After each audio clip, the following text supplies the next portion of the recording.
Hey everybody, I'm Brian Chapman, and I'm coming to you on behalf of the Topanga New Times, which is bringing you kind of a cool thing. We can't have our annual artist studio tour that we always do, that we really, really love.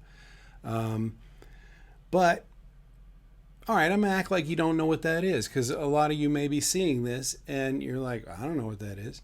So after Memorial Day, every year we have the artist studio tour, and it's usually, maybe 25, 30 artists throughout Topanga Canyon. Some of them share spaces, and you get to, you get a map and you get to drive to all these places and talk to the artists and see their work and, hear about their inspiration and everything. And since we're all locked up because of a pandemic, uh, we wanted to do something. So we're bringing you interviews with those artists in their spaces, and they're going to show you some of the work. And if you're inspired by any of it, I believe a lot of it is for sale. Some of it has been sold already. But we're going to bring you as many of these interviews as we can. We don't know how many we're going to get. So we're just going to do each one like a different little episode. And we hope you dig it. And in this first one, we've got Olivia Poole talking to Kit Plumridge. And it's fascinating what Kit is doing. Check this out. So this is Olivia Poole. I'm here today for the Topanga New Times, and I am with magical artist Kit Plumridge. Kit is part of the Topanga Canyon Gallery here in Topanga, and this year the normal gallery tour is happening online, and Kit is part of that. And so, Kit, I'd love to just hear more about you, about your work. I know you've got a couple pieces there behind you, and so can you want to tell us about those? I know some of your other works are more focused on kind of like surf culture and sailing. So these are very different kinds of works, from the paintings to the 3D pieces here. Sure, Olivia. Lovely to meet you. Yeah, you do. People normally know me as Kit Plumridge when I paint at the gallery. I normally paint on canvas, and not many people know me for my leather work. It derives out of steampunk, which is also called diesel punk. Mm-hmm. And now I've developed a new genre, which is called Corona punk. All of the steampunk work under my alter ego, whose name is Kitonius V. Plumii. It's a kind of a Latin fellow, and I just did this as a fun kind of thing, creative thing.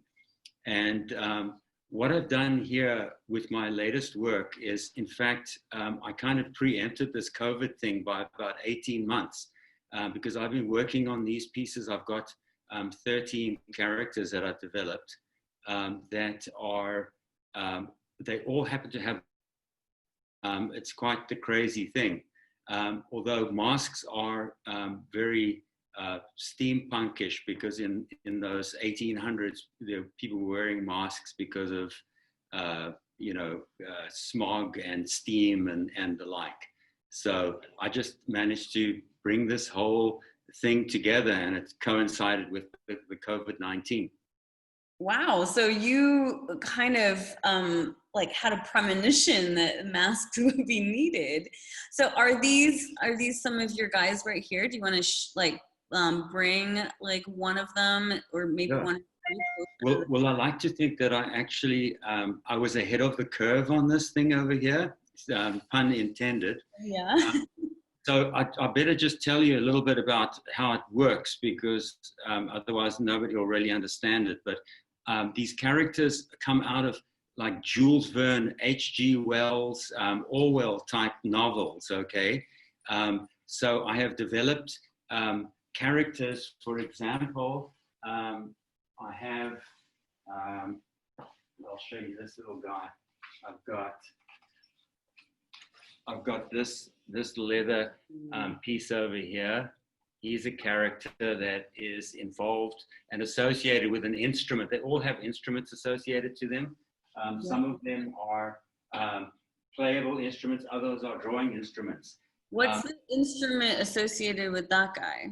That guy is a drawing machine. It's a polograph drawing machine, which I launched last year, but I've now made version 2 of it, and it's highly improved. What I did basically when I was trying to find these characters in H.G. Wells, I found out that there were 0 women written in the books in those 1895s. So what I did is I started developing some female characters, which they are here. I've got 4 of them. And each one has a little story around it. This one is Captain Nemo's wife. Her name is Donray Nemo, and she's a happy soul, and her hatred for imperialism is matched only for the love of playing her steampunk guitar. Okay, so that's that one. The guitar, then, of course. Can you show us I've got others, and there's 4 of them, and they all have these kind of aeronautical helmets and some type of armor or neck gorget. Wow. Wait, so can you show us some of the instruments and tell us how the instruments are connected with the headpieces, the masks? Look, I'll show you one. I've just got to get it over here. So this fellow here, his name is Little Rocket Man, and he has a beautiful bolo, and I've got this kind of insignia sort of on his hat. It's very, military Rocket Man type guy, and he plays the following instrument. This is his violin. It also has his insignia on it.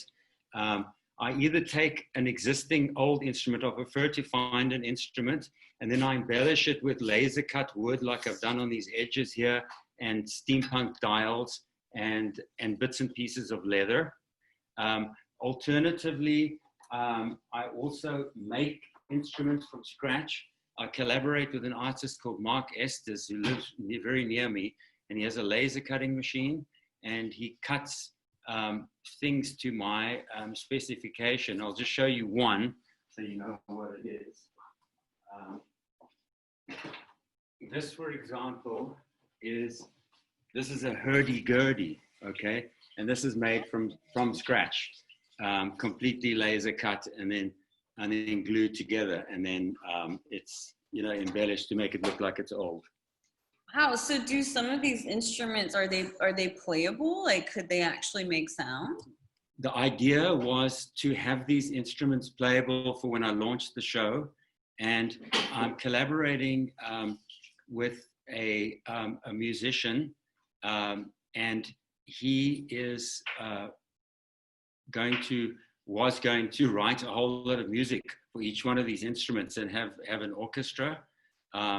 But at this stage, I've kind of run out of time because I've developed 13 of these heads, and there are 13 instruments, and each character has multiple components to it. There's 3 leather things on each person. There's goggles, mask, hat, whatever. So it's been a tremendous amount of work. I'll just show you this one, for example. This is the Wizard of Theremin, okay? And inside the hat, I'm going to have a theremin inside there, so that when you walk up to this hat, it's going to make those eerie sounds that a theremin make. Fortunately, my daughter's a very creative person, and she inspired me with the theremin, so I have to give her credit on that one for sure. Wow. So that's wait, before you put that away, like bring it back, because I want to ask a little bit about your process. So all of these pieces are the main material, the main medium that you're using is leather, and you're hand stitching this together? Yes. So this leather comes in sheets. It's about 2 millimeters thick. It's that really raw leather, and it's called veg tan. I try to use the vegetable tan because it's much more eco-friendly. and it's very thick and very stiff. And then I take it, I cut the patterns. Sometimes I develop my own patterns. Other times I collaborate with people all around the world, in Russia and the Ukraine, people that have already designed hats, for example, because otherwise I'm just reinventing the wheel, and then I modify them to my own benefit. I take those patterns, I put them onto the leather, I hand cut them, I hand punch them. As you can see, like every stitch, there's a punched hole, multiple punched holes in this thing, and then it is completely hand stitched with using saddle stitch mainly, which requires a thread with a needle on each side, and you insert the needle through left and right, and you pull to make the stitch. Thousands and thousands of stitches, tens of thousands of holes. I've been punching for months and months. Yeah, I've done a few little pieces of things that I've made with leather, and it's a very interesting medium to work in, and like that's just really, really high level craftsmanship. It's beautiful, really beautiful. Thank you very much. Well, I'm self-taught. I only started making leather again recently, but like 37 years ago, I think it was, when I was married to my wife, Megan, who was also my muse and huge inspiration. I made her a set of like about 10 belts and a pair of shoes. Like I don't know how, it just came from the ether. And that's where I learned this technique of leather. So that's how I knew how to do it. And I find it the most rewarding art process, because as you make these things, they become organically shaped, and they create themselves. It's the most gorgeous type of art to participate in.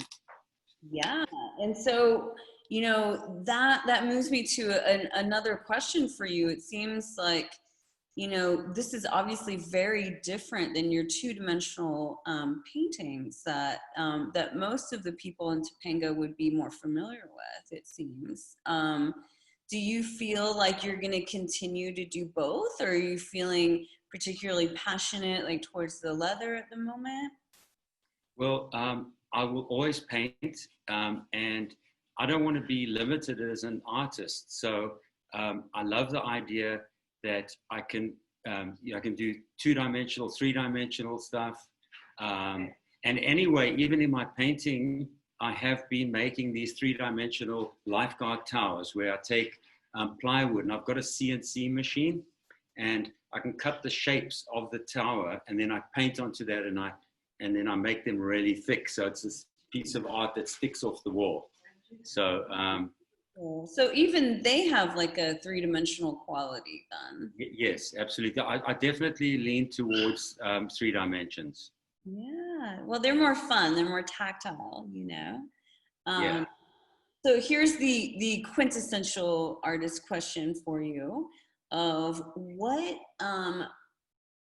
is there a specific place or a specific thing or person that feels really inspiring to you at this moment? Because I'm going to add at this moment to this, because I know that this is an ever evolving thing, and anyone who's a creative is constantly inspired by new things. But like in this particular space of time, like what do you feel like feels really inspiring to you? I've always been drawn to the golden rectangle of Michelangelo, and the Fibonacci sequence, which is found in nature. And many years ago, somebody who gave my son Tim, who's also an extremely good artist, gave him a book on Andy Goldsworthy, who's a British artist, and he works in ice, water, stone, leaves, and most of his art that he does only lasts maybe for one cycle of the day, and then it disappears. And all of it has serpentine structures to it and has a Fibonacci feel to it.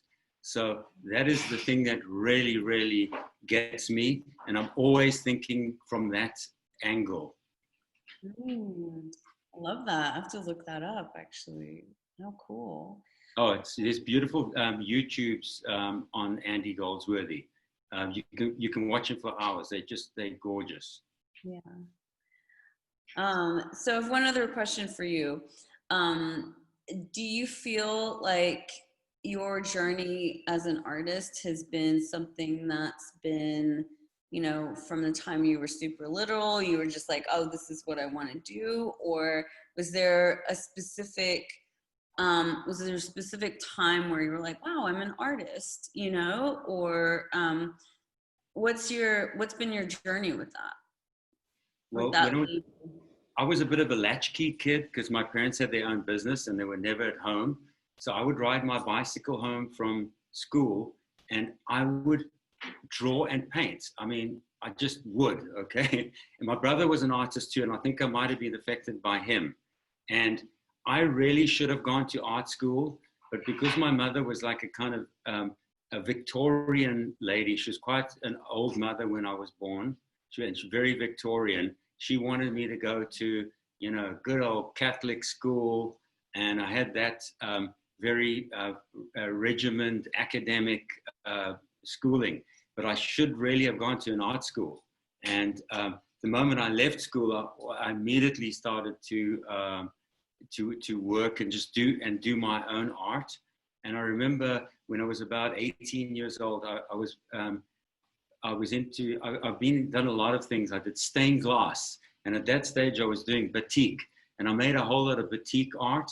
And I went to the local public library and I asked them if I could have my own show. So that was my first show that I ever did. Wow. I love it. And I love that you just own that and just be like, this is what I want, and just went for it. And, you know, I believe so much in the power of people creating just their own things. I love school, but I think it's also so important to, to be self-taught, and especially with things art related, because you're just drawing from your own inspiration and nothing else. You're just kind of fumbling through it in a lot of ways, and then you're like, you stumble upon like what I feel like is often called a happy accident or a discovery, right? Yeah. Actually, the thing with, when I paint, I'm kind of painting for an audience because I've got a specific genre that I paint. I do plein airs and I do that very surf-orientated art. And it's kind of commercial and people like it and they buy it. But when I started this project over here, I did this purely for my own gratification. So, okay, I'm going to have to get rid of that dog. Sorry. That's our new puppy. Okay, we're just going to let her out. I can tell, like, you have. I'll start again. Do you want me to start again? No, that's okay. That's okay. So, you have such a passion for those pieces, the leather pieces. Yeah, so I did them for my own gratification. I don't even care if nobody buys them, okay? But they are, I don't know if you can really picture it on the camera over here, but they are very, very powerful pieces. I mean, when people see them in real life, they're like completely bowled over. And this thing is growing like every week. Like I've got another 2 characters coming out. And I'm following with 2 motorbikes, actually. That's going to be the next thing to follow this. I've got a bike that I'm calling, well, these are like sort of 1910 motorbikes, mini versions based on a bicycle. One of them is going to be based on a Harley and an Indian, but it's going to be called a Harleyan. And then I've got another one which is based on an Indian and a Harley, which is called an Indali. And I'm going to embellish it in leather and do the whole thing. It'll be like a leather bike. Wow, so, I love watch it. This spot. I love it. It sounds so fun. And people can obviously, get your work right now, like through the Topanga Canyon Gallery. And it sounds like all of the pieces that were up for auction have already been purchased. Well, the first piece I think sold in the first 10 minutes. Wow. And then later on in the day, somebody said to me, "Oh, there's already a bid on your other piece." So very, very excited about that. I can show you the one piece if you'd like to see it. Cool. I'll show you it, and then I'll show you one other thing. Because this is very apropos what's going on. This is a plague mask, and doctors used to wear these in the 1800s when they had the bubonic plague and the like, and they used to put herbs into these nose cones, and they thought that the herbs would stop the virus from coming through. Meanwhile, it was actually just that they had a face protection on that was helping them. How perfectly timed for right now. Amazing. Yeah, this is exactly what I'm saying. Apropos of that, I'd like to just show you one other piece, which I think you'll find really interesting, because this is actually the centerpiece of everything. So what I've done is, let me just. Oh, he's big. I'm going to turn this. So this is the big version, okay? This is the plague doctor, we call him. The lighting's very bad. And then underneath him, he sits on top of this, I call it the Pachenko Jukebox, okay? This is the Pachenko Jukebox. I've taken a Pachenko, I've turned it upside down, and then there are all of these switches on here. And a friend of mine wrote 8 songs in 1980. And when you play these switches, it plays his songs, okay? And also plays random songs when nothing's playing. And there are also some switches over here that play readings from Jules Verne, George Orwell, and H.G. Wells. So it's quite an intriguing. A really impressive piece. Like, talk about multimedia. Yeah, so that's a really cool piece that I've been working on for months and months and months. But I'll just show you the back of it so you can see that here there are electronics all in the back over there that control the machine. So cool, Kit. Thank you so much for sharing all of your fun creations with us. And people can look for you and more of your work at the Topanga Canyon Gallery, and hopefully they'll get in there in time to buy one before they're all gone. We hope to have this show in August. This is why I've been making these pieces for a show with 3 other artists, with Toby Selkin and Sari Shear. We were going to be collaborating, and everybody's doing a steampunk theme. So it's going to be a really, really exciting show. And I've seen the other artists' work already, and it all just melds in beautifully together. So we look forward to seeing everybody there if it happens. Oh yeah, it'll be fine. Yeah. All right, Kit. Well, thank you so much. It was so great chatting with you today, and gosh, keep up the amazing work. Oh, thanks, Olivia. Appreciate it. Love it. It's great to be able to share, because otherwise what are you doing it for? You know, you're working in a bubble. Wow, that was just incredible. I mean, you've never heard of any such thing. Come on. That was crazy.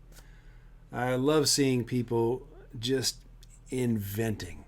Thanks, Kit Plumridge. And thanks, Olivia Poole. Thank you, Topanga New Times. Thank you, Topanga Canyon Gallery. Everybody, please go to topangacanyongallery.com and check out the auction that's happening right now and get involved. Buy some real Topanga art. We've got lots of incredible artists here doing stuff just like you saw today. And there's going to be more of these episodes from the Magical Artist Tour. I'm Brian Chapman. Thank you, and we'll see you next time. Bye-bye.